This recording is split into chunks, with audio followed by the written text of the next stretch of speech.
Class 10th subject mathematics chapter 2 में पढ़ना है बहुपद। इससे पहले बहुपद का परिभाषा पढ़ लिए हैं। आज की वीडियो में पढ़ेंगे बहुपद को पहचानने की विधियां। बहुपद को पहचानने से पहले पूर्ण संख्या के बारे में पढ़ लेना है। पूर्ण संख्या क्या है? गिनती की संख्या के पहले जीरो को शामिल कर दिया जाता है तो पूर्ण संख्या प्राप्त हो जाती है।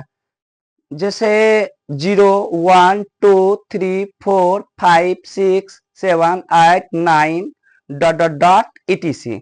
ये क्या है? पूर्ण संख्या है। पूर्ण संख्या पढ़ लिए। अब जो है बहुपद पहचानने का नियम पढ़ेंगे। 1 में दिया हुआ है बटे के नीचे x हो तो उसे सबसे पहले ऊपर कीजिए।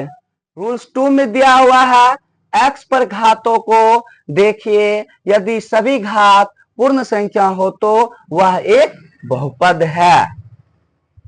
तो एग्जाम्पल 1 देखना है। 5x + 7 है।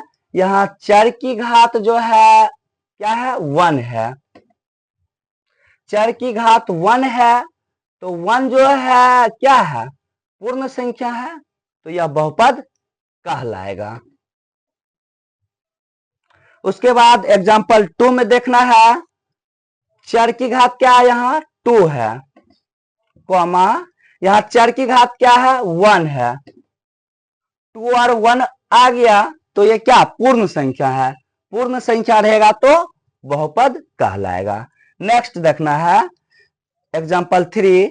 x + 1 बटे x है, इक्वल टू x का x ही लिखे प्लस, यहाँ बटे में x है तो ऊपर जाएगा तो -1 होगा, तो x - 1 यह बहुपद नहीं कहलाएगा। कैसे? यहाँ चर की घात क्या है? 1 है। यहाँ चर की घात क्या है? -1 है। तो -1 जो है पूर्ण संख्या नहीं है, इसीलिए बहुपद नहीं है। एग्जाम्पल 4 देखना है। x³ है प्लस 5x² है -3 बटे x⁴ है, इक्वल टू, इसको पहले लिख लेंगे, x³ + 5x² -3 है ना, 3 लिख दिए। ये बटे में x⁴ है, ये ऊपर जाएगा तो x⁻⁻4 होगा, तो ये बहुपद नहीं होगा। कैसे? यहाँ चर की घात क्या है? 3 है। यहाँ चर की घात क्या है? 2 है। यहाँ चर की घात क्या है? -4 है। तो 3 और 2 गिनती की संख्या हुआ, -4 जो है गिनती की संख्या नहीं हुआ, ये पूर्ण संख्या नहीं है, इसीलिए यह बहुपद नहीं है ना।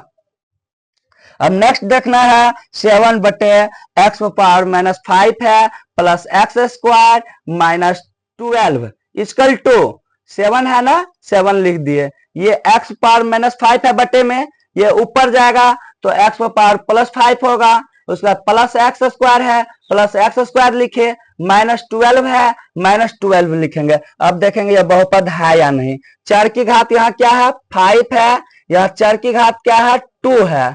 तो ये दोनों पूर्ण संख्या है, इसीलिए यह बहुपद है। नेक्स्ट एग्जांपल 6 देखना है। y⁸ है -4, तो यहाँ पे पावर क्या है? चर की घात क्या है? 8 है, तो चर की घात पूर्ण संख्या है तो बहुपद है।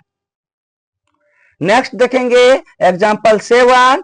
3y⁵ -5x² + 6, ये बहुपद है या नहीं चेक करना है। यहाँ जो है चर की घात क्या है? 5 है। यहाँ चर की घात क्या है? 2 है। ये 5 और 2 ये गिनती की संख्या है, यानी यह पूर्ण संख्या है, इसीलिए यह बहुपद है। नेक्स्ट एग्जांपल 8 देखना है। x⁻2 है, यहाँ चर की घात जो है 2 है। ये जो है -2/3 x जो है, ये जो है बटे में नहीं है, ऊपर है, इसका घात जो है 1 है, चर की घात 1 है, तो ये क्या है? पूर्ण संख्या है, इसीलिए यह बहुपद है। ध्यान देना, ये x जो है बटे में नहीं है, ये ऊपर है, तो ऊपर दिया हुआ है तो इसका घात कितना है? 1 है, तो 1 क्या है, पूर्ण संख्या है, तो इसीलिए यह बहुपद है। अब आगे देखना है एग्जाम्पल 9।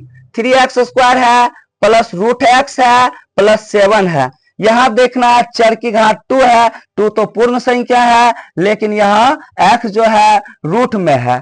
x अगर यदि x और y रूट में रहेगा तो कभी नहीं बहुपद कहलाएगा। जैसे कि x under root comma y under root, ये दोनों अगर यदि x और y रूट में रहे तो कभी बहुपद नहीं कहलाएगा, याद रखना है। अब एग्जाम्पल 10 देखना है। 5x³ माइनस 2x प्लस √5, ये बहुपद है या नहीं चेक करना है। यहाँ चर की घात क्या है, 3 है। यहाँ चर की घात क्या है, 1 है। तो ये क्या पूर्ण संख्या है, पूर्ण संख्या रहेगा तो बहुपद कहलाएगा। आ गया होगा समझ में तुम लोग को, है ना? ठीक है।